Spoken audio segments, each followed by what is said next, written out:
Premise, আজকেই তোমার জীবনের লাস্ট দিন। বলো আমাদের তোমার লাস্ট ইচ্ছা কি? তোমার লাস্ট ইচ্ছা পূরণ করার চেষ্টা করব আমরা। স্যার আমার কোনো লাশ ইচ্ছা নাই। আপনার মেয়েকে ভালোবেসে আমি কোনো ভুল করি আর ভালোবাসা কোনো খারাপ কাজ নয়। স্যার আমি আপনার মেয়ের জন্য মরতেও রাজি। আর আমি মরে যেতে চাই। স্যার আমাকে মেরে ফেলেন, আমার ভালোবাসা কখনো মিথ্যা নয়। কি তোর কত বড় সাহস, তুই স্যারের মেয়েকে নিয়ে কথা বলতেছস? এই প্রিমিস, তোর কথা তো আমি বুঝলাম না। তুই আমার মেয়েকে ভালোবাসিস মানি? হ্যাঁ স্যার, আমাদের প্রিমিস আপনার মেয়েকে ভালোবাসে দেখে আজকে আমাদের প্রিমিসের এই অবস্থা। স্যার এমনকি আমাদের প্রিমিস একটা কিডনি বেচে আপনার মেয়েকে আইফোন গিফট করছে। আমার বন্ধু প্রিমিস শুধু আইফোন গিফট করে নাই, বাম সাইডে বিচে বিচে আপনার মেয়েকে ডায়মন্ডের রিং গিফট করছে।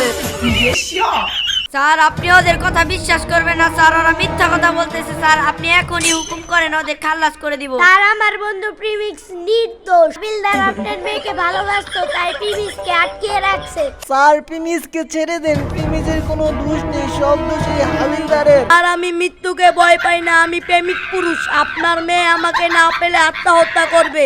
স্যার ওদের কথা বিশ্বাস করবেন না স্যার, ওরা আমাকে ফাঁসানোর জন্য এই কথা বলতেছে। বিলদার তুমি চুপ থাকো। তুমি যে মিথ্যা কথা বলতেছো সেটা আমি বুঝতে পারছি। তোমার এটার জন্য শাস্তি হবে। আর এখনই তুমি প্রিমিসকে ছেড়ে দাও। আর প্রিমিস, তোমার কাছে আমি দুঃখিত, তুমি আমাকে ক্ষমা করে দিও। অবশেষে প্রিমিস কি পুলিশ অফিসারের মেয়ে জামাই হবে কিনা সেটা দেখার জন্য চ্যানেলটিকে সাবস্ক্রাইব এবং লাইক করে রাখেন।